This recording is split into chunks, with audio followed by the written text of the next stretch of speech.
Hello guys, welcome to Subhashini blogs. అందరు ఎలా ఉన్నారు? నేనైతే చాలా బాగున్నాను. ఈరోజు అయితే మీకు ఒక మంచి ప్లేస్ని చూపిస్తాను. మిస్ అవ్వకుండా ఈ వీడియోని ఫుల్గా చూసేయండి.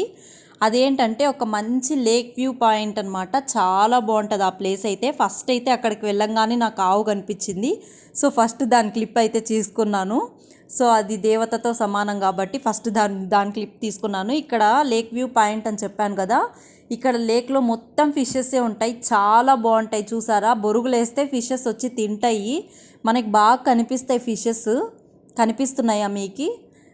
చాలా పెద్దగా ఉన్నాయి ఫిషెస్. ఇక్కడ పట్టుకోవడానికి కూడా కొంతమంది ట్రై చేస్తున్నారు, కానీ అవి మన చేతికి ఏం దొరకవు. చూసారా, ఈవినింగ్ టైంలో అయితే చాలా బాగుంటుంది ఈ ప్లేస్.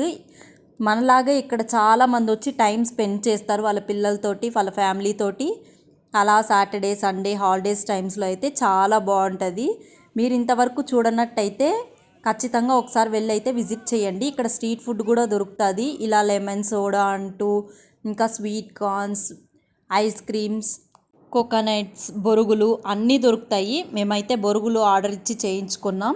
ఆమె అయితే ఎంత స్పీడ్గా ఎంత ఫాస్ట్గా చేస్తుంది చూడండి. ఫస్ట్ అయితే బొరుగులు వేసింది, మిక్చర్ 2 రకాలు వేసింది, పల్లీలు వేసింది, పింక్ సాల్ట్ వేసింది, గరం మసాలా వేసింది, చిల్లీ పౌడర్ వేస్తుంది. తర్వాత అయితే కట్ చేసి పెట్టుకుంది ఆమె పక్కన ఆనియన్స్, టమాటా, ఇంకా అలాగే కొత్తిమీర అన్నీ కట్ చేసి పెట్టుకుంది. అవైతే వేసి లెమన్ అయితే లాస్ట్లో వేసి కలిపి ఇచ్చేస్తుంది. చాలా టేస్టీగా ఉన్నాయి. అలా బయటకు వెళ్ళినప్పుడు ఏదైనా స్ట్రీట్ ఫుడ్ తినాలనిపిస్తుంది కదా మనకైనా. సో మేమైతే బొరుగులు తిన్నాం.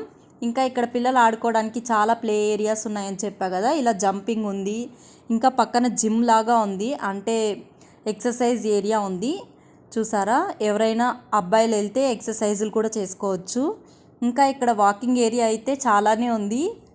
1 కిలోమీటర్ పైన అలా ఉంది. నేను అక్కడికి వెళ్ళినప్పుడు నాకు తెల్ల జిల్లేడు కనిపించింది. సో దాన్ని కూడా క్లిప్ తీసుకున్నాను. ఈవినింగ్ టైంలో అయితే ఇలా ఉంటుంది, చాలా బాగుంటుంది.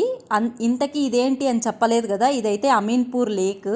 ఇక్కడైతే టెంపుల్స్ కూడా ఉంటాయని చెప్పాను కదా. శ్రీ షిరిడి సాయిబాబా మందిరం ఉంది, అలాగే కట్టమైసమ్మ తల్లి టెంపుల్ ఉంది. ఇదైతే చాలా బాగుంది, కట్ట మీద కట్టారు. చూసారా ఎంత బాగుందో. అలా మనం ఫ్యామిలీతో టైం స్పెండ్ చేయాలి అనుకుంటే ఒకరోజు మస్ట్ అండ్ షుడ్గా అక్కడికి వెళ్ళి టైం స్పెండ్ చేయండి. ఇలా బయట అయితే అట్రాక్టివ్గా ఫ్లవర్స్ తోటి భలే పెట్టారు చెట్లు. ఇంకా అక్కడ శివాలయం కూడా ఉంది, ఇంకా ఆంజనేయ స్వామి టెంపుల్, సాయిబాబా టెంపుల్ చెప్పాను కదా. నా వీడియోస్ కనుక మీకు నచ్చినట్టయితే please do subscribe to my channel.